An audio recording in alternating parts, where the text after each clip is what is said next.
Hi there, and welcome to this podcast, to the very first episode of where I get my friend to experience something he's never heard of before in his life. I'm your host, Lee, and with that, welcome my friend, John. Hello, I'm Lee's friend, John. Yes, he is. And I'm incredibly nervous, Lee. Why is that? Well, I mean, the thing is, I've experienced a lot in my life, despite what you said in the intro, but it's a case of just going into the unknown, the darkness of mere being, to quote Alan Moore, who was quoting someone else. But no, I mean, because I know that it's a little bit about you. You're really into, well, like Japanese culture, aren't you? I'm a filthy weeb. Yes.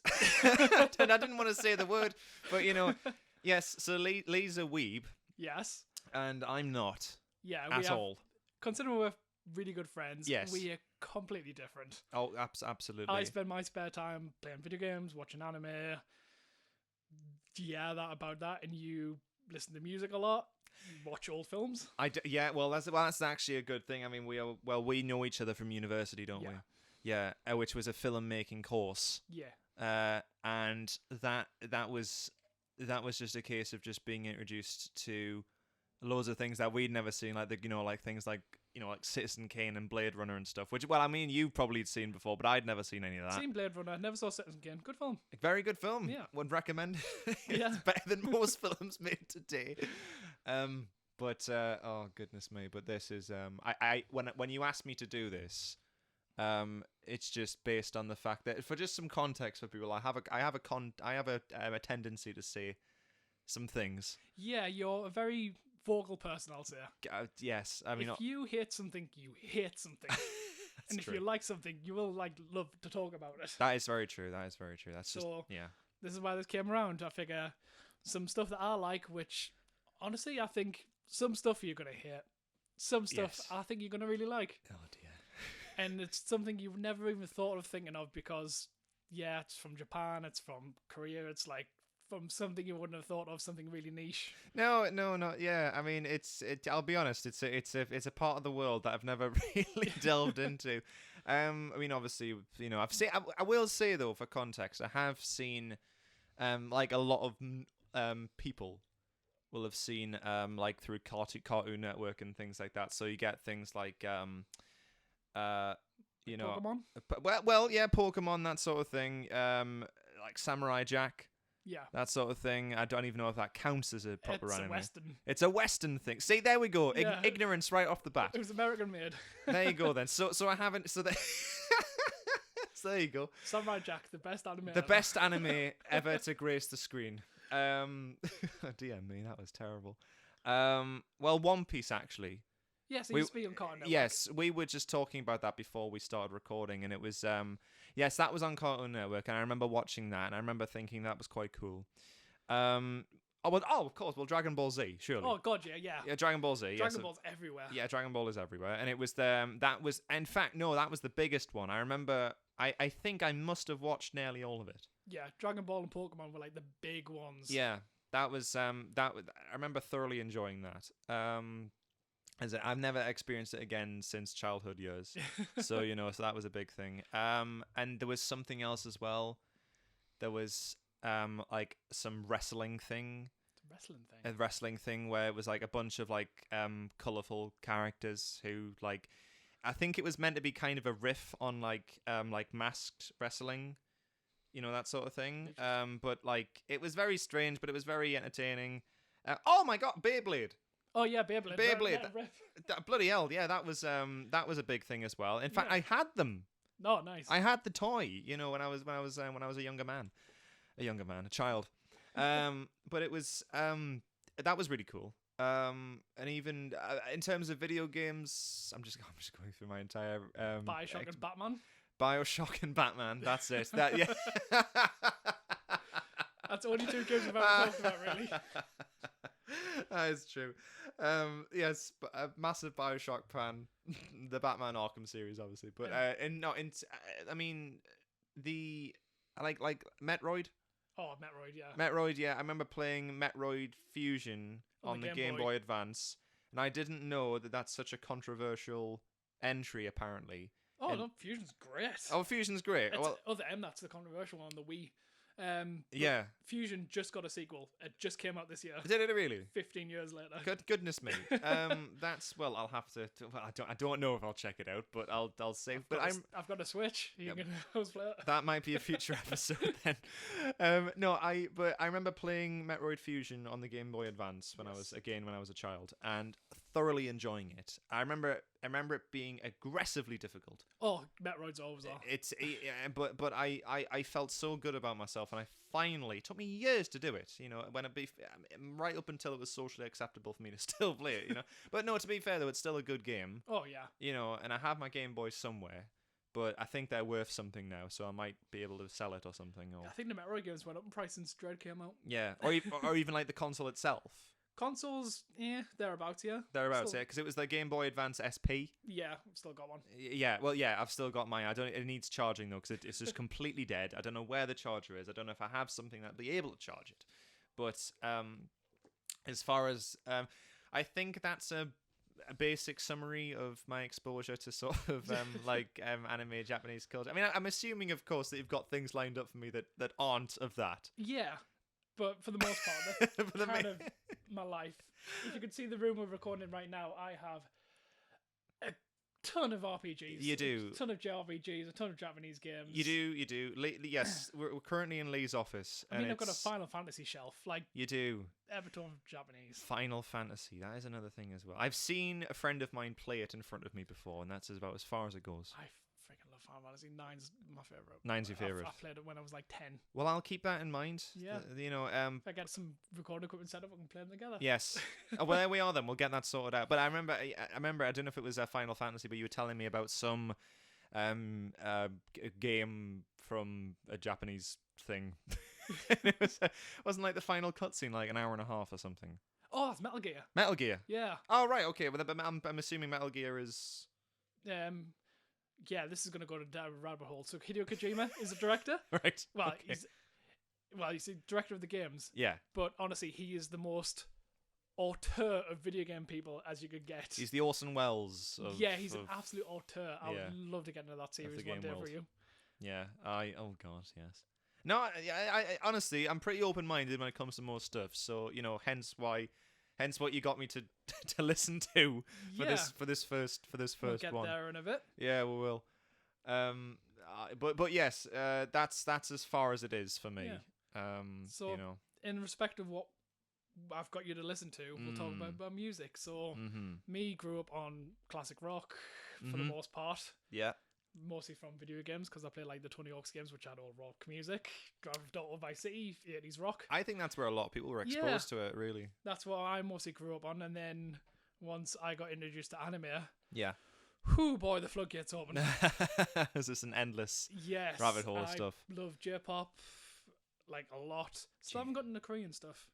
And that's K-pop, isn't it? Yeah, K-pop. God. It's easy to think. You just put the language of where it came from before it. K-pop, K-rock, J-rock. What a strange way to divide a nation. Yeah. Nations. Nations songs, yeah. Nations, yes. But yeah, I got into that, and with video game RPGs, like I love orchestral music. Like I've been to see Distant Worlds, which is the Final Fantasy orchestra, like 5 times. I've seen the Legend of Zelda orchestra like 3 times. Yeah. Well, you've seen a lot of you've seen John Williams in concert, haven't you? Yeah. Yeah. Yeah, so like orchestral music, like soundtracks. Yes, that general thing. Music, yeah. Which is a big part of what I listen to. Yeah. And your music taste?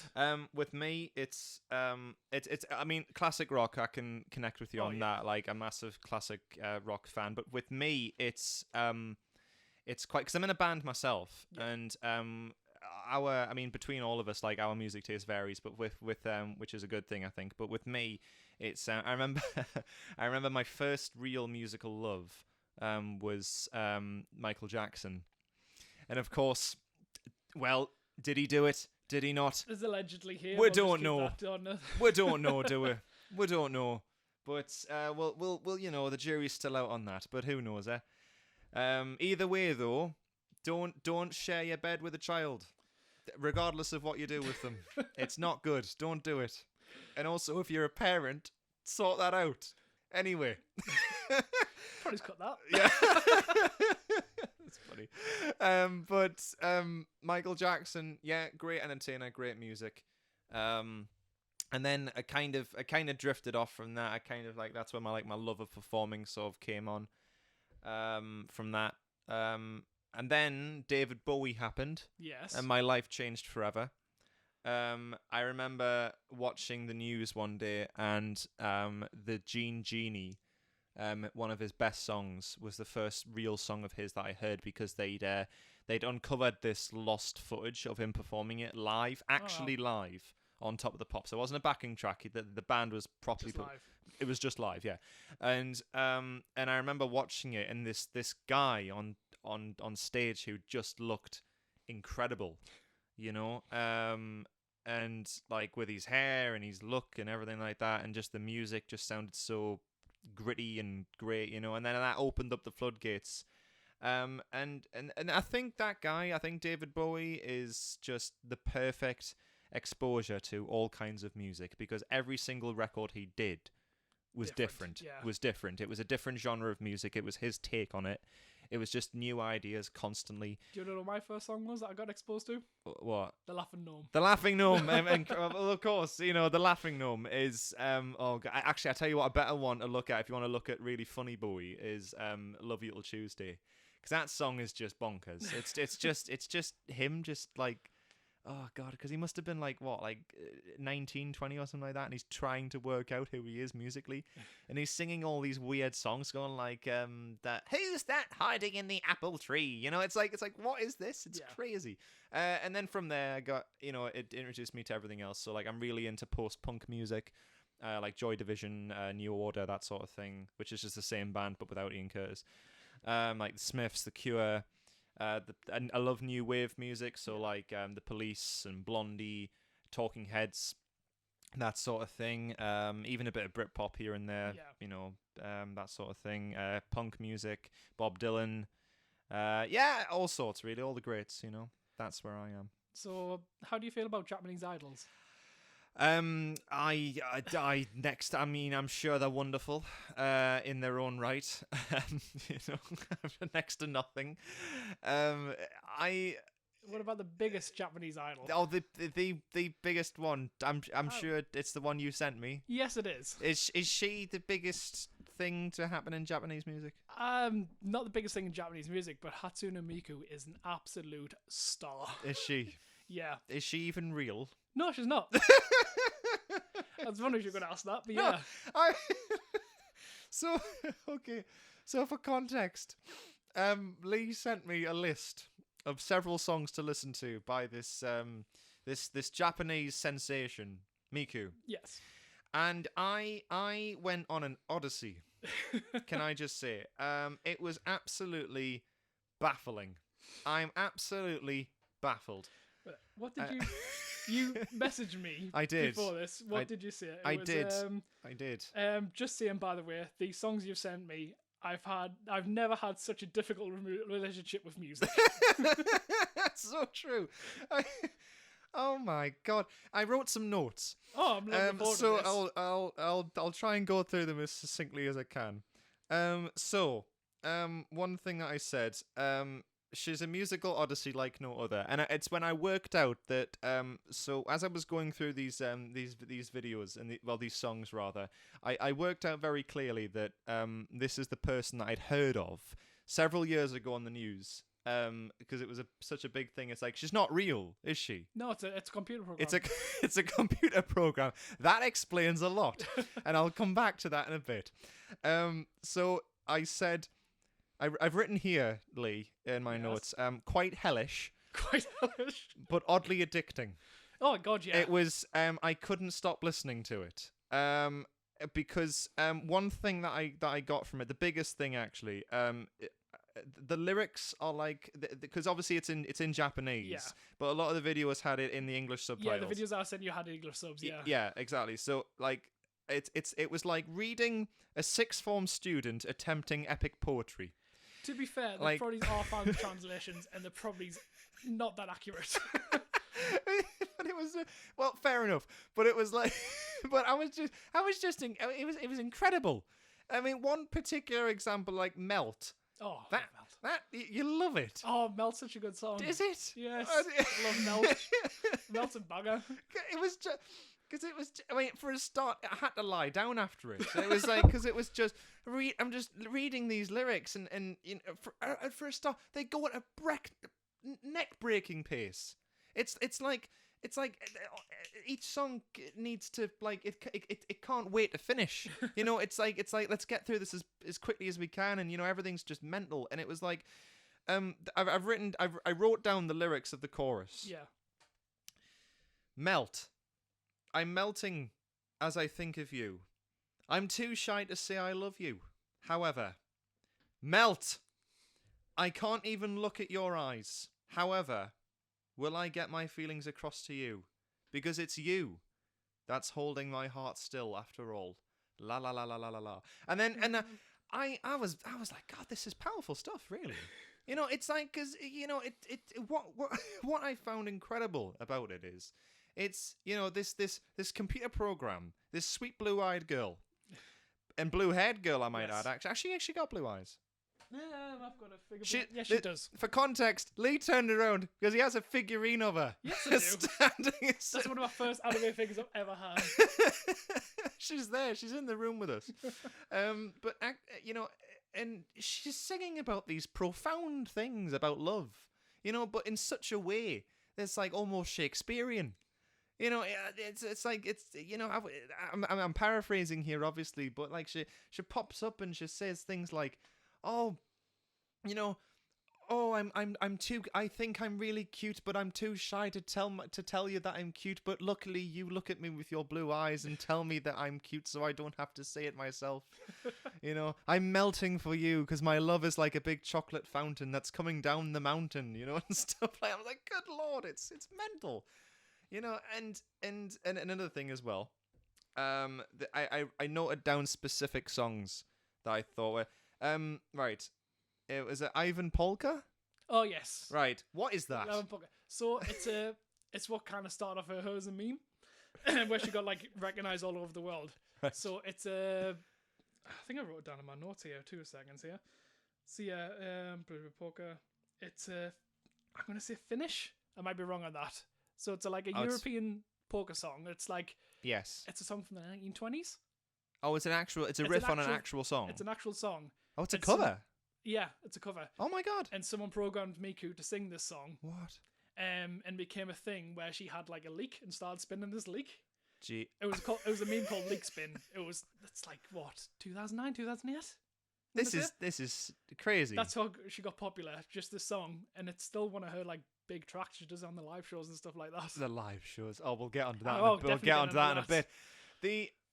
Because I've written. It's funny you said that, right? Because I've written down here Europop meme. Yes, it is. Is that exactly what it is? Yes, it's Europop. That's incredible. Yeah. Because I was listening to it and I was like, this sounds like the kind of thing that you would hear on.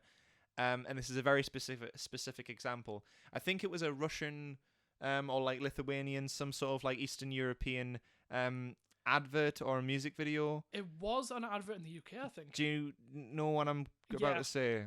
It was that strange fella in like a white skin tight suit, and he was going or something like that. It reminded me a lot of that. Yeah. It reminded me a lot of that. Was that you think I was going to say something else? No, I'm pretty sure that song was used in like a UK. I think it was like a Google ad for what this song. Yeah, Ivan one Polka. Miku song was definitely used in the UK. That's crazy. That I mean, because I vaguely remember it. Maybe I've heard it before in the back of my mind somewhere. Probably. But I just found it bizarre. I did post not TikTok. I don't even use TikTok. Did post something on Instagram where I had the song in the background because I was spinning the leak. Right. Okay. So that might have been where. It was only a couple of weeks ago. That might have been where I heard it. Because I had a huge ass leak and I was just spinning it. And you thought you'd spin it. Yeah. Amazing. Did anyone pick up on what you were doing? Nah. That's one of them things I get in the notes. Just like to amuse yourself. Just to amuse yourself. Yeah. It's my Why not? Why not, Lee? Right. I'm gonna butcher this pronunciation, but I've referred to it's Miku ni shite Agiru Shite. Right. it says shite, so Yeah. I just said the word shite. A lovely little ditty. Yep. A lovely little bouncy song. Honestly, I think what was it? The other one, love is war. Or Yes. what is that? Oh, Love is War is like. That is just ridiculous. It's like because when she start when the beat drops. Yeah. And I say the band, when the full band comes in, I'm like, right, okay, this is Miku doing her take on, like, early 2000s, new metal, that sort of thing, but that opening note doesn't quite hit, does it? Really? Just because really it should be something like but what comes across, she goes, ah, like this extended note that goes on. And that's when it really hits you that you're listening to a computer program, aren't you? Really, it's like, I think easily the best track though that you sent me. Actually, well, first of all, the last track you sent me. Yeah. I'll get onto this one before I get onto the other one. What was it called? Oh, The Better Sin, or was it the news? What's it called? Oh, yes, I know. The something sin. I'm gonna have to look it up now because we're talking about it. But keep on talking about yes, the song. It was that was just, I was lost for words with that. Genuinely, because it was like when I described the full experience of listening to Miku like a musical odyssey. This really brings it home. It's like the ending of Apocalypse Now. When Marlon Brando. The Name of Sin. The Name of Sin. That's it. And it was because it's like 6 minutes long or something, but it's like a story. It's like a full story. She's not like really like singing a song per se. I mean, she is obviously, but like it's I'm saying she as if she's a real person. She's a real person. She is in here. She is a real person. She exists. But like she's going on with this in-depth story about I've kind of forgotten what it's about, but like it's a girl that gets shunned because she's like frail and stuff. That's a bizarre. To be fair, I mostly just listened. listened. I didn't watch the music video when I sent it to you. I can't listen to it, but yeah. That is a bizarre topic for a story, isn't it? I mean, well, I suppose. I mean, girl getting shunned from family. I get that. That's a story there. But for being frail. I know the lyrics she was talking about that she was born frail and stuff like that, but then she was getting shunned after that. Just feed her, didn't they? I mean, just give her some food. I mean, the problem solved, really, isn't it? But I remember the instrumentation is just, what is it? Because what is it? It's just, it sounds like they've just decided to throw everything in the kitchen sink in. Because you've got I remember thinking that so you've got the steady, the bass and the drums are going through there, and you've got some sort of melody coming through on the piano or guitar or whatever. But then you've got this strange thudding bass drum in the background, just going doom doom through the full thing. And it's like, oh my, I don't know what emotions I'm meant to be feeling here, and there's and then there's another noise coming in through here that it's not mixed properly, Lee. It's not mixed properly, and I'm like, what is this, and then but yeah, that was the broader point I was going to make about all of these songs. They all sound like they've been made on GarageBand in a hurry.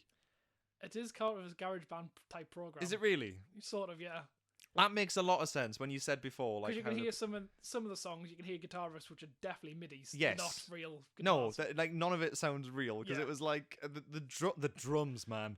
The drums are the worst bit because it's I say the worst bit, arguably the best bit, because it's like double kick drum pedals going through. It's like there's a fill on the floor toms every second, and then in the piano it's like everyone's competing to who can play the fastest, and getting through. You can't see my hands, but they're going crazy at the minute. I'm trying to do that already. They do, yeah, exactly. But it was the best track, I believe, was for me personally, it had to be Senbon Sakura. Senbon Sakura, yeah.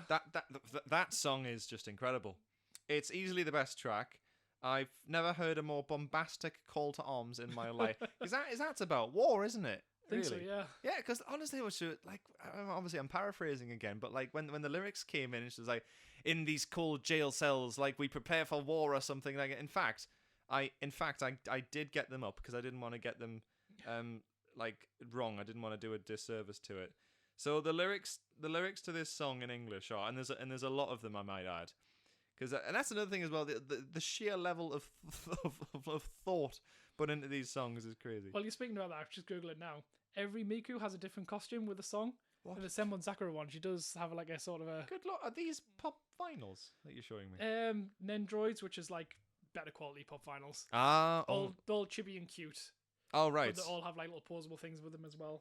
Oh, right. So yes, we're just looking around I'm trying Lee's. to think if I do have an Nendroid. Yes, Lee's big bookshelf of worldly goods and trinkets. No, I don't have an Nendroid. No. No. Well, you'll have to get on that. Yes. You'll have to get one.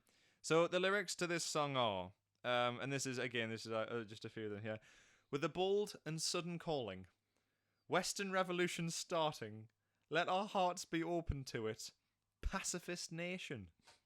Riding on a penny farthing. I didn't realise it was right. She's riding on a penny farthing in this He's picture showing for me us. a picture of Miku on a penny farthing. Amazing. Riding on a penny farthing. It's the flag of our sun rising. Warding evil spirits like an ICBM. What? Oh my goodness. And then I don't know if this is the chorus, but it's I think it might be, and then I'll stop. Thousands of cherry blossoms dwindling in the light, though I can hear your voice. Keep what I say in mind. This bouquet that surrounds its iron prison. See looking down at us from that big guillotine. This is some imagery right here, and then it ends with this insane guitar solo, which is just mental. It's absolutely crazy. Now I'm going to say something that might blow your mind right now. Go on then. But it's probably obvious that most of the songs that hit you were by different artists. What? People make songs from the Miku program, from the Vocaloid program, and post them. You're and they're the ones that joking? get popular. So some of them are completely different artists. Do you know what? Right, that now that you mention that makes perfect sense because none of them are consistent. So, because I thought it was just like a case of it's like you have like a singular artist where it's just perhaps some like middle-aged bloke who sits in his bedroom or whatever, and he's created this. One day he just decided to create like an AI singer, and then he realized what he could do with it, and he's just blew up in like this empire of like Japanese music. Kind of funny you saying that. Right. So there's a guy who did Melt and the World Is Mine. Right. And the Sinner one as well, which was later on. Right. Called Rio. He's a producer, lyricist and stuff like that. Okay, so he's a legitimate music guy. He got popular with an album called Supercell. Right. Which had Melt and World Is Mine on back in like 2000, I'm gonna say like 8, 9, whenever it came out. Okay. Sure. And he went on to do 2 other bands called Supercell, like actual called Supercell, and Egoist. Like legitimate bands where he would go on performing that. Yeah, but okay. he's not performing. He just writes and does all the music and stuff. He Okay. gets other, like he gets girls to write thing, but he did all the lyrics. Right. And that's one of the coming up episodes I'm going to introduce you. Cause great. legitimately, I love Supercell so much. Okay. Cool. Like, I reckon their music is so good.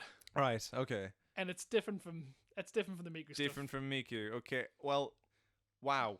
I mean that is actually. I mean it is. It's very surprising, but because I thought but I didn't. But oh god. But it makes total sense though now that you say it, because every song is different and like there's not a shred of consistency, because it's what so it's based so hang on, so she's basically the fan fiction of music, really, isn't she? That's actually a good point of it, yeah. Yeah, like, so it's a bunch of people like who've just created a song by themselves, programmed. I'm guessing she's like a program that's easily accessible that you can just get and then just get. The Vocaloid program is like it's like sort of like a audio. That's like it's like GarageBand. It's probably GarageBand's probably based off it, because right. Vocaloid's been 15 years now. Yeah. So yeah, it was early to like mid 2000s when it came out. Right. Okay. So they programmed that, and they have like, because be able to tell if you like speak Japanese and thing. Most Japanese stuff is like fi, fa, fo, like kind of. Mm-hmm. Most words are said with like a two, like a ni and ne, no. Right. just Okay. all put together. Yeah. So it's easy to put songs like that because you can just like put them together and it sounds consistent. Sounds like actual a Japanese word. Oh, like sure. Because our language is complex as anything. Yeah. So so they just programmed it so she has all her knees and news and stuff. Put it to make it sound like a. Yeah. Wow. God. So she would have said she in one bit and got te in the other bit and put them together. Just put it together, right? Well, And that makes that's how she sense. sings. Yeah. So yeah, well, yeah. I mean, okay, sure. So I can kind of get that. So it's like, it's just that whole concept of like sampling, really, isn't it? In a sense, you know. So God, that's insane. So who's that? Like, oh God, I'm really thinking about this now. So like, who's our management? You know what I mean, like, how does it work? How do those people? Because what I'm getting at is, can anyone do it, or do you have to be like? You can just buy the Vocaloid software. What, you just like submit it or something? Yeah, well, most of them got popular on like Japanese and YouTube. Oh, okay, So Niku. right. So it's kind of like a pseudonym that's shared by the. Yeah, so Right. when Vocaloid first came out, people made these programs and set them on the Japanese YouTube, which is Nico Nico Duga, Right. which I'm not even gonna try to translate. No. I get the It's gist. Yeah. just Japanese version of YouTube, and then they got popular from there. And I'm guessing someone who's got the rights, probably the Vocaloid, like themselves, like the people who made the Vocaloid program, bought the rights from like people who've made the songs. Right. Because Miku tours and stuff and plays them songs everywhere. God. Like Melt and World Is Mine is like really popular. It's one of her popular songs. Well, I'm not surprised. I mean, Melt was. I think out of all of them, Melt was definitely the one that was the most like well put together. That's the best way to put it.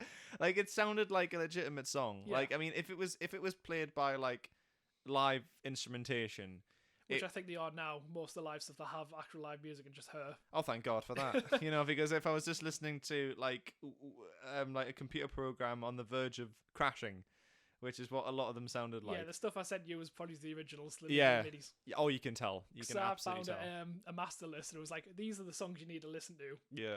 And I just picked the ones that were like the top. The top ones, yeah. Yeah. And sent them my way. Yes, but that's mental, isn't it? Really, Yeah. like, and that's and she's not. Well, you said she's not the biggest star in Japan, is she? I wouldn't have said so, but she's huge. She's huge for someone who's just like a compiled. She's sang over 100,000 songs. What? There's been 100,000 songs made. 100,000. Yeah. How? It's around. That, Well, just people- people. Well, I suppose just people sending it. People the Vocaloid software just using it and She got like a country song or something. She might do. What's Well, I'm just thinking. I've got like a country music song or something. Someone's probably did it. Goodness me. I'm just thinking that's it, isn't it? It's like if you got 100,000 over 100,000 songs, where you can just essentially create whatever you like using this identity, like this shared identity almost of Miku, then you can pretty much do whatever you like, really, can't you? I mean, which explains why she was singing like a new metal song. I just looked it up there. 11 Polka was 1928. It's a Finnish song. Incredible. I'd love to hear the original. So and then do a nice little comparison. In fact, Yeah. I wish I'd. Well, actually, no. I'm glad I didn't know that because it would have spoilt what I have to confess. I never knew any of this at all. The extent of it was I knew that she wasn't real. Yeah. I guessed as much, but I honestly thought it was just a big, streamlined thing. But actually, no, it's compiled by a lot of random people. Yeah. By the sounds of it. Well, she's not the only one. It's not the only one. There is a lot of them. There's Rin, Len, Ran. Lennon ran. Luca. What? I've got a figure behind I was me. gonna say it. Oh, you haven't got the other one as well. It's Mega. Oh, there she is. Luca. I'm going to say her last name because I can't pronounce her first name. Yeah. I'm butchering it. But yeah, she's another one. They're all different programs which have like different voice samples. What? So like the twins are Len and Ran, if I'm getting that correct. It's a boy and a girl. There's different ones. There's quite a lot of them. But Miku's the first. Miku's the popular. That's mental because I mean, how is this the future of music then? I mean, it's not the future. It's been around since like mid 2000s. What? I mean, Vocaloid started in 2007. Oh, I know, but like, is it like? right, because this isn't. So they're really popular as well. Yeah. Like, okay, but they're Miku's not. number one. Miku's number one, and the pink-haired one. She's number two. I think she was the second one that came out. They all got tattoos on them somewhere. Right. Miku has all one on her shoulder. Right. Or on her arm. Right. I think she has there or two. Right. Oh, so they're labelled. That's good. Yeah. So you know which one. Which one? So you know which order for them to listen to in. I mean, that's God, because I'm just envisioning now. It's like, did Japan like just lose faith in like people? You know what I mean? Like They love virtual stuff. Like they do. I They mean, do. VTubers are a thing now, and they've came over like Western people have little avatars. Yeah. I think it's a like form of anonymity, really. Yeah. Do you think that's the main appeal of it then? Yeah, I mean, and it's again looking like what you don't look like. Yeah. True. And I guess it's that thing of like, well, anyone can do it then. Yeah. Really, anyone can sort of like contribute to this conglomerate, really. Which I quite enjoy as a concept. I find it very bizarre. Oh yeah. I find it very, very strange. And the thing is, I think it's quite good in theory, but a lot of the songs, like, they sound unfinished. They sound like demos. Oh god, I need to go back on this. Since you were saying, is this the future? So Hatsune Miku's name, Yes. Hatsu is first. Okay. Ne, sound, Yeah. and Miku, when it's read in the kanji form, means future. The First- sound of the future. First sound future. First sound future. That Bloody was hell. it. Wow. I mean, yeah, wow. See, I've made so many accurate predictions Yeah. today. Like, that's quite strange. Like, oh god. Because I said to you earlier Yeah. that she was that she's been going for 16 years, and you just kind of looked, what? I couldn't believe it. Like, Yeah. how can that? I mean, I thought this was a fairly recent thing. Like, maybe in the last 5 years she came about. 16 years. Yeah, Vocaloid's been going since 2007. Christ, I love how that's the thing. You keep referring to it as Vocaloid rather than her, because it's like, again, it's this thing of this idea that we see in science fiction a lot. Well, I say a lot, a few times, of like music and people being replaced by programs, and it's like, are we entering this dystopian future quicker than we think? Well, yeah, the Vocaloid program means virtual idol. And virtual idol. Idols are popular. Idols are so popular in Japan. Yeah. Like, to the point where, like, they've got hundreds of agencies which pick up young girls and stuff to make them, like, I'm going to say groom, but the better phrase than the word grooming. Yeah. Like, groom them into, like, these idols, like, these, like... Mold them. Yeah, mold them Yeah. into, like, girl groups who, like... It's like... It's what we did with, like, Spice Girls and stuff, but on a much bigger scale. Well, it's like that X Factor thing, isn't Yeah. it? Where, like, on the X Factor, they would have several artists who apparently wouldn't make it on their own, and then they put them together in this manufactured boy band or girl group or whatever, and then when they are out in the world and have maybe done, like, an album or two as that group, they will do the inevitable thing of splitting up and forming solo careers, because That's at the end of the sort of- day, that's what they wanted to do. That's sort of, yeah, but much weirder scales. So idols in Japan, especially the girls, they're going to be seen as pure and stuff, so they can't have boyfriends. It's in their contract that they can't- Really? yeah, they're not supposed to have boyfriends and stuff Bloody because hell. it's supposed to be seen as available to the fans. So so God. people will, like, pretty much desperate guys will buy their music and support them Jesus. more if the single is in hopes to Yeah. get with them. Because well, yeah, it's that thing, isn't it? It's like that episode of The Simpsons, which was a total parody of the Beatles. When they're doing the Beat Shops. Yeah. And they've just recorded like their first number one, and the manager's all like, "Gentlemen, you've just recorded your first number one," and Homer's all like, "I can't wait to tell Marge," and then he's like, "Ah, yes, boof on Betty." He went, "Well, I prefer if we keep your marriage a secret, you see, because a lot of women are going to be wanting to have sex with you, and well, we want them to think they can." Yep. And it's like that, yeah. Basically that. And bless him, he went, "Well, if I explain it to Marge, I'm sure she'll understand." There was a... Oh, then the next thing she's crying. just Yeah. crashes in, like, just in floods of tears. There was... I can't remember which girl band this was, but there was a time where an idol, she got found out that she had a boyfriend, Right. and she shaved her hair in, like, repentance for, like, doing this. That's a bit strange. Yeah, that's very... It's a bit messed up, isn't it? Yeah, idol stuff's very, like... Oof, there's a dark underbelly to it. Yeah, That's just another thing altogether. Well, I understand now why you said the word groomed. initially, Yeah. because it's like it's that thing of, I know it's weird, isn't it? Because you don't know. Well, no, actually, I'm gonna say it's. I think it's wrong no matter what it is. Really, isn't it? I mean, I get that. It's like cultural differences and stuff like that. But you shouldn't. You shouldn't groom people. That's a bit. It's a bit dark, isn't it? Really. Yeah. But they keep the idols till they're mostly popular till they hit the 20s or so. Then they just get over, like, they'll just break up, graduate. Some of them, like, all. God.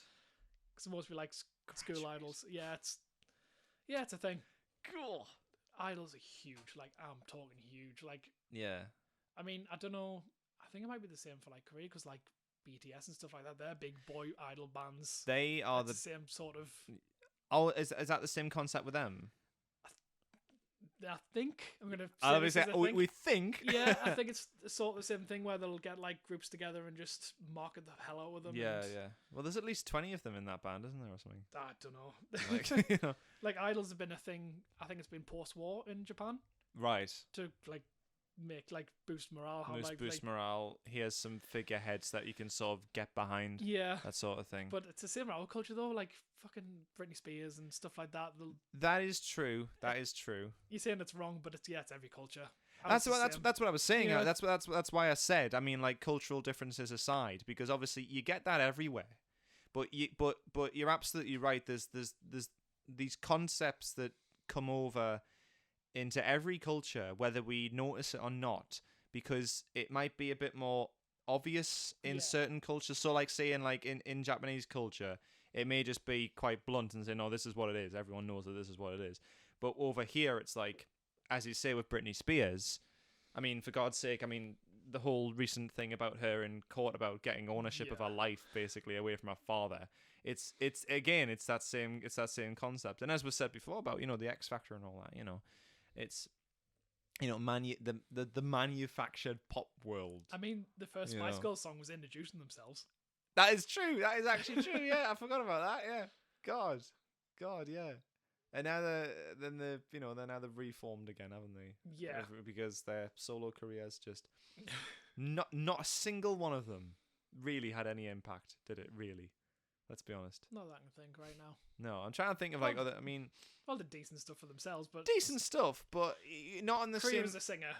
No, true. I mean, but because when you compare it to, say, Destiny's Child, Beyonce, Kelly Rowland, and the other one. Yeah. That's how they're known. That's how they're known. I mean, Kelly Rowland, I suppose, has had a fairly decent career on her own, but Beyonce. Yeah. Do you know what I mean? There is no comparison to, like, I mean, she's now become so popular and, one of the biggest musical stars ever that she's now more or less a brand, isn't she? Yeah. In a sense that she doesn't do interviews anymore.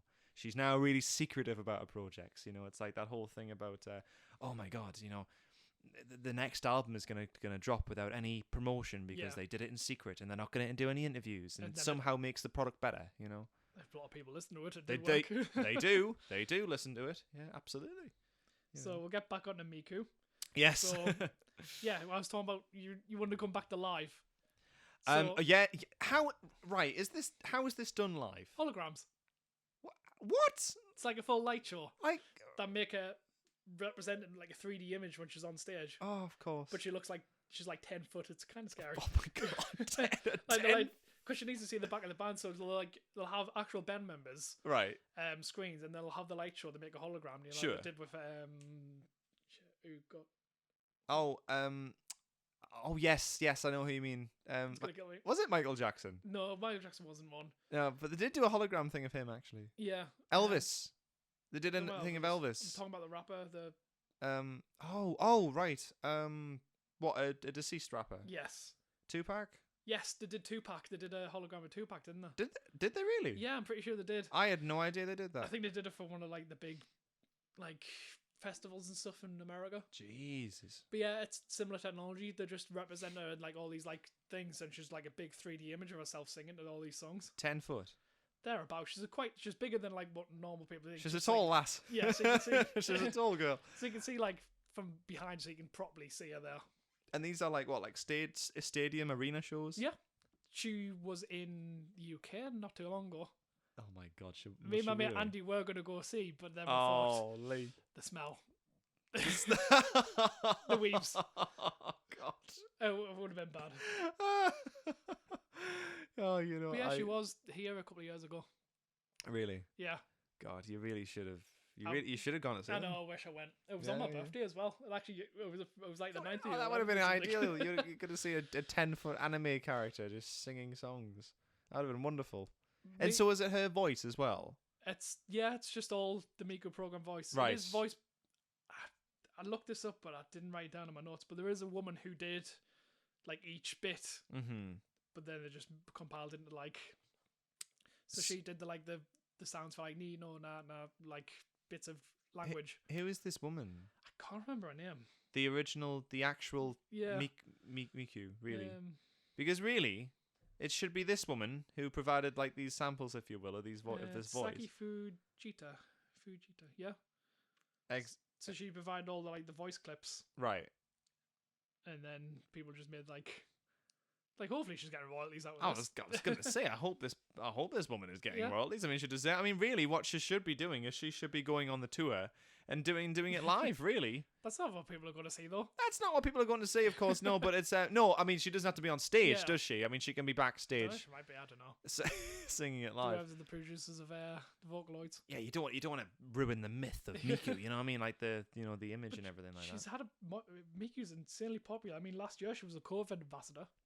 She was a what ambassador? COVID ambassador. She was there to like tell people to mask up and. Bloody hell! And then she was Olympic mascot as well this year. That makes sense. That makes sense. Oh, I actually. Do you know what? Yes. Did you say that? I might have seen her. Yes, because I don't think I watched the opening ceremony. I think I missed it. I had all video game music. It was beautiful. I know. I remember you telling me actually. It was I remember watching a bit of it and I was like, yeah, it's all video game music. It's all anime, and I thought Japan are not like shying away from. It's the most popular thing. Games are huge. Anime is huge. Animes have got primetime slots. Christ. Well, actually, no. That's not surprising. Because I was about to say they're not shying away from the supposed stereotype, I suppose. Oh, but if it's not a stereotype, if it's genuinely what is popular, then there you go. Well, manga stuff like One Piece, which is in a magazine called Shonen Jump. Yeah. It's meant to be shonen is young boys, so it's meant to be like 13, 16-year-olds. Yeah. But a lot of businessmen read it because it's the quick, easy things are like 15 pages each for each chapter of right. things. Right. Read on the train going to work. Yeah. So that's how they get popular. And then the animes come out, like you've probably seen from like when we talk about the next episode, Cowboy Bebop. It's more mature than you would think for like a cartoon. Yes. Like they do the most mature, like trying to say anime is like trying to compare like it just film. It's like saying film. Yeah. That's true. Yeah. You can have anime that's like Godfather, and anime that's like fucking I don't know. Whatever. Like I don't know, like Titanic or something. Yeah. Why did Titanic come out? I don't know. But yeah, it's a similar thing. They'll have stuff that's like insanely like profound and stuff like that. Then you have something that's like, why can't I fuck my little sister type thing. And I'm not even lying about that. Oh my god. I've watched it. You've watched it? Good lord, did he succeed? They got married in the end. It was weird. Amazing. He had this little like goth girlfriend he should have went with, but no, he went. But he went with his sister. Yeah, I'm getting out with that. Keep it in the family. Let's know about that. But yeah, it's stuff like that. They'll have some absolute shite. Yeah. But they'll have some masterpieces. Masterpiece of stuff. Yeah. Well, it's like most stuff, isn't it? Really. Yeah. I mean, it's. Well, what always strikes me about things like anime and all that is that they tend to be quite good at telling stories. Yes. And they seem to have got like the art of storytelling mainly down in terms of like visual storytelling and all that, and just generally being cohesive. I mean, you like me, you've seen old like Kurosawa films, visual storytelling there. Well, that was some like 50s, 40s. Exactly. That's probably where it comes from, really, because obviously as you're saying, as we know, Kurosawa is one of the greats. Yeah. Easily in the like. I mean, maybe it's not in my personal top 10. That's simply because I'm yet to see a lot of Kurosawa's work. Like I've got Seven Samurai. Yeah. And we were just saying before we started recording, I sat down actually to watch Seven Samurai one day a few weeks ago, and I checked how long it was, and it was like like 3.5 hours Yeah. long or something like that, and I was like, oh god, I'm not in the mood for this. like you have to be in the mood to Oh, watch God, yeah. like something that you know is going to be a heavy cinematic thing, and but I will get round to it and I will watch it, but yeah, that's probably where a lot of it like comes from, really, It's one of because my dad's favourite films. yeah, well, he's one of the most influential filmmakers of all time. Oh, yeah. And I know we're drifting away from Miku, Yeah. but it all ties in, and it's I think that's what something where Miku comes from as well, in the sense of like this otherworldly character who isn't real, obviously. Yeah. It's not like you're going to see it's not like you're going to see like an actual like live musician who, I mean, well, to be fair, it's not like we're unbeknownst to that concept in the West, really. It's like, because I mean, just for a pure example, David Bowie going out dressed as Ziggy Stardust, or the Thin White Duke, he goes out presenting himself as characters. So it's not like you're watching, I mean, you are watching David Bowie, but you're watching him perform as Ziggy Stardust, as a character. Yeah. But of course, and then when he stops doing that, you remind yourself that, oh yeah, he's an actual person. He's a human being who comes out and sings songs at the end of the day. But with this, you don't get that. It's fully just that character. It's just that big animated character, which, because she's not real, that's the benefit. You know what I mean? It's like it's quite interesting, actually, when you think about it. Like, she's real. She's a superstar. She's been in adverts. She's been, like I said, ambassadors for like. She doesn't get her own room, does she, in hotels? The police is a Miku hotel. Oh my god. A Miku themed hotel. Oh god, yeah. Yes, but I mean, like, if they're going on god, tour. No. But I mean, there's like art books and stuff. I've got an art book of Miku. It's behind that box now. Incredible. So I can't grab it out. Yeah. And like figures and stuff like that. She's Yeah. a powerhouse. She's advertised, like, I'm pretty sure she's done fashion brands. Yeah. Well, they just digitize what they're wearing and she's wearing it. Wow. So, I mean, like, there is an infamous perfume commercial where Scarlett Johansson calls her. Scarlett Johansson. She's best friends with Scarlett Johansson. She's best friends with Scarlett Johansson. Yeah. I mean, this is going to be weird for an audio podcast because I'm probably going to cut this bit out, but we're going to watch the Japanese commercial. I'll probably put it on the Twitter. Put it on the Twitter. I'll put it on the Twitter. Put it when on the this comes Twitter. out. Yeah, why not? That's my friend John Pod, by the way. But yeah. And we're back. Yeah, so What? wait, Stop! Again. And we're back. So What? yeah, I just showed John the Miku trailer that has Scarlett What Johansson. the hell was that? Like, what? Yeah, Scarlett Johansson's best friends with Miku, apparently. Just for context, she just rang it. Like, right, so Mika's doing her thing, again, singing another song. Which looks like she's in a hotel room, by the way. She's in a hotel room, yes, checking herself out, and like going like, oh, I'm Miku and I'm, myself and all that stuff. And then she performs in front. Was that actually people as well? Possibly. They weren't animated people. They looked like real people. It might have been, yeah. It might have just been. Goodness me. So she does her thing. And then she's looking at herself in the mirror again in a hotel room. And Scarlett Johansson, she doesn't appear. She doesn't appear in the thing. I thought literally that like she was gonna like physically appear standing next to animated Miku. But no, she rings her and she answers the phone, and then Scarlett Johansson just goes, "Hi Miku, it's Scarlett. Just want to let you know, being true to yourself is the best thing you can do. Bye." Imagine if that's how people talked. You know what I mean? You know what I mean? Maybe how Scarlett Johansson talks. We've never met her. Maybe maybe she's that lovely. She rings up her friends just randomly, just to give them motivational. just to give them little motivational quip. You don't even have to speak to her. Imagine if I did that to you. Imagine if I just rang you, and you went, "Hi Lee, it's John. Just letting you know, anime is great. Or like keep doing it. Like keep loving it, man." Or katsu curry. Gorgeous. I'm really glad you introduced it to me. I had that the other day, by the way, again. Good man. I have it every time I'm at work and I'm on a break. I go to Seiju, which is a Japanese food place franchise. If you've not been, dear listener, go to it. It's wonderful. We're not sponsored by them. Never mind. I think it's only based in Newcastle. Is it only? I think it's only based in Newcastle, yeah. I thought it was a big franchise. No, I'm pretty sure it's only a small thing. Oh, wow. Wow. Okay. Oh, well, if you're ever in the area, if you're ever in Newcastle, pop by. Haymarket Metro. Haymarket Metro, it's there. And you brought us to you brought us to CG once, didn't you? Yeah. I think we were location scouting for a film or something, or we were doing something for a film. Yes, it was just after I got back from Japan as well. Yes, it was. We were doing something in Yeah. Newcastle. It was We were just hanging out. We went to golf. Oh, we did. Yes, that was it. Yes, so it was myself and Lee and our two good friends from university, Jake and Tom, and we were hungry, and Lee decided to take us to Shijo, and me and Tom were like, well, and Jake, I suppose, we were like, well, I don't know, Jake had it before then, Yeah. hadn't he? Right. So me and Tom were like, we have no idea what to get here. This is totally alien to us. Never had Japanese food before. This is totally, I was like, I have no idea what to get. And Tom was like, I don't know either. And then Lee just turned around and went, just get chicken katsu curry. Just do it. And we did, and I've never looked back since. Yeah. Honestly, one of the most delicious things I've ever had. Genuinely wonderful. And it tastes like the places where I went in Japan. Like, really? Yeah. It brought me back. God, I'll have to. Seriously, I mean, I don't know if I'll ever go to Japan, but if I do, then I'll be. It's and I think that's a great way as well, isn't it? Of just knocking the mic, and that's a great way as well of just exposing yourself to like other like cultures if it is here. Do you know what I mean? It just makes things a lot easier. But with I mean, I'm sure. I mean, does Miku eat? Do we ever see her, She's probably done a commercial for something. Just I'm telling you now. She's been in adverts for days. Yeah, so, well, that's the thing, isn't it? I mean, you were saying, it's just clearly, like, one of the biggest franchises. Well, maybe in the world, to be honest with you.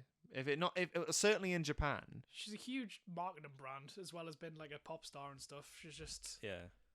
Yeah, I'm trying to think of someone in the Western that's, like, kind of that same thing, where it's, like, a popular singer that's just, like, we see the face everywhere. Yeah. Kerry Katona. Kerry Katona, absolutely. Kerry Katona, the obvious example as a Western comparison to Miku. Yes. She's everywhere. Absolutely. She did adverts for days as well. She did, yes. She did an advert with, Daniel Day-Lewis, when he just rang her up and said, hello, good, Kerry, good. keep on being you, because you're wonderful. It was an Iceland advert.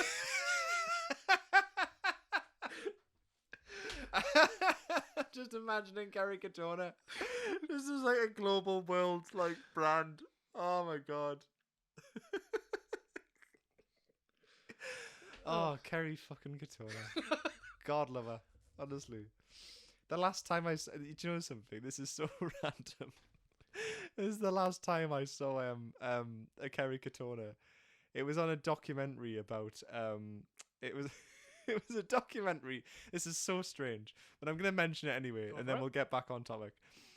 So I was watching a documentary ages ago about this. There was this man who was he was hunting Gary Glitter. He's a yeah. I'm sitting back for this one. So he was hunting. So obviously, and of course, we all know Gary Glitter, notorious glam rock star, and also a notorious pedophile. But of course, Gary Glitter has since fled the country.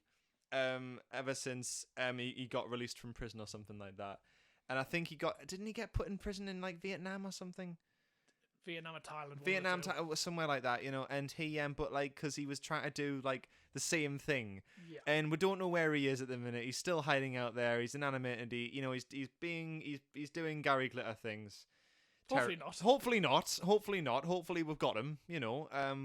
If someone wants to write to us, letting know this Gary Glitter's current state. Anyway, so this man, Kerry Katona. So this gentleman, went to I don't know if he went to Vietnam. No, he went to Thailand. He went somewhere.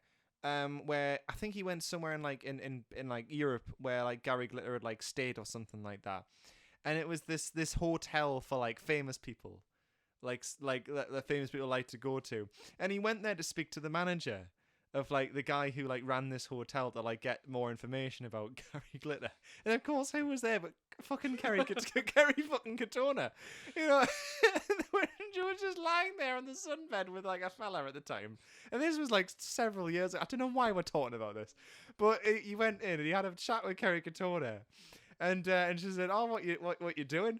and he was like, "Oh, I'm doing a documentary about Gary Glitter." Like, do you know where he is? Do you know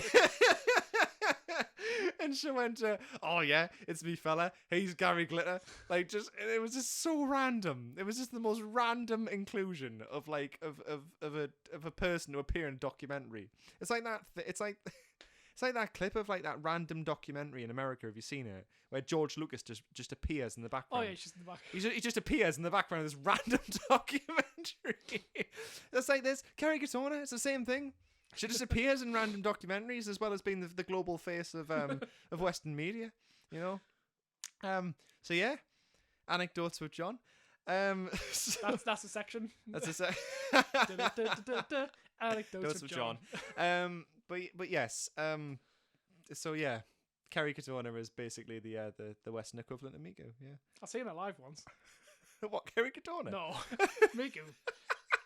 This is funny, right? So it was Go at on. a convention, and they advertised that on their night show they were going to have Miku, and I was like, that's really cool. They managed to get like the hologram thing, whatever. Oh yeah, the actual thing. Yeah. No, it ended up being like these two Scottish guys who had the Vocaloid program and just had the songs playing with like a dance routine. Right. Because I think the Vocaloid program has a dance, like a dancing thing. Sure. But it was so out of sync. Me and my mate were sitting there, we're like, God, Miku's really drunk. She's not performing. She's well." really drunk. It was two Scotsmen. They had the music playing. They had like a little DJ booth. They had the music playing, and on the projector they just had Miku dancing. Yeah. But it was so horribly out of sync with her dancing and singing. We're like, God, she's really drunk. What's going on? The program had to be drunk. Class. Which con was this? It was a SunnyCon. It was their second one. Oh, SunnyCon. And the date got saved because voice actor Christina V, she's in a fuckload of stuff. That name is familiar. Yeah, she's in Yeah. a lot of like Western stuff as well, Japanese stuff. Mm-hmm. She sang some stuff. Oh, cool. She's she's done a couple of anime which had like singing in it. She's Right. a good singer, so she sung stuff from there. Yeah. Saved the night. Night. Miku was too drunk. We had Christina. It was great. Yes, the hologram girl was too drunk Yes, to perform. that's my little anecdote. Hey, look, it's rock and roll, man. You Yeah, know, it's rock and this roll. is what happens when you go on tour. You know, sometimes you're just too loaded to perform, and it happens to the best of us, even 10-foot holographic people who don't exist. You know. So it's but it honestly, there's so much more depth to this this singer than this singer. Well, Yeah. she is a singer. Yeah, she is a singer. She is She's a singer. performer, she's an idol. She's a performer. She is an idol. She's digital, but she clearly, and people obviously clearly love it, don't they? Oh God, yeah. Like because she's insanely popular. yeah, absolutely. Like, I know you never heard of her at all. Never but heard of her at all. In certain circles, she is insanely popular. Yes. Well, it's not that I hadn't heard of her. I think when I started listening, like I said, I had seen a clip on the news, and they were talking about something about Japanese culture or Eastern culture or whatever it was, and like entertainment and stuff like that. Excuse me. And I remember seeing a clip of a concert, and it was That would have been, yeah. and it was of Miku, and she was huge. She was absolutely gigantic, and she was disappearing and reappearing, and it was mental. And I just thought, that's crazy, isn't it? Really? I mean, it's crazy, but it's also understandable. Yeah. You're still going to a concert, you're still listening to music, even if they're not there. You got the instruments alive. So, John, the ultimate question, which I'm going to ask you every single week. Okay. Would you continue listening? No. I no. I think I have the utmost respect for her, and because honestly, I had no idea about any of that stuff that we were talking about today, and I think it's very clever. I think it's very different, and a great way of people to sort of share music as a collective, really. But no, I found it an absolute stress. It was just mental music where it was just oh, we're going over here and we're going over here, and it was it was all mixed weirdly, and but it was the lyrics are as profound as they are. They really are. This is Bob Dylan, Kendrick Lamar level lyrics. These are insane. But excuse me again. No, No, I shan't be revisiting Miku anytime soon. Not in my even leisure. someone Zachar on a playlist. No, I mean, look, my YouTube suggestions are already, they're already suggesting me several others. I think they think I'm a weeb as well. Yep, so it's gonna happen. It is absolutely, but no. To answer your question, no. No, fair enough. Well, I think that wraps up on this episode. Next week, I'm going to ask you one certain question. You like jazz? Oh, usually, yes. I don't know what that means.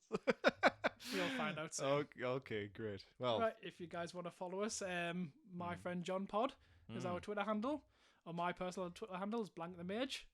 And mine is The New Wave on Instagram. Yes. Yes. Right, thanks for listening, guys. Thank Catch you. you next time. Bye-bye. Bye-bye.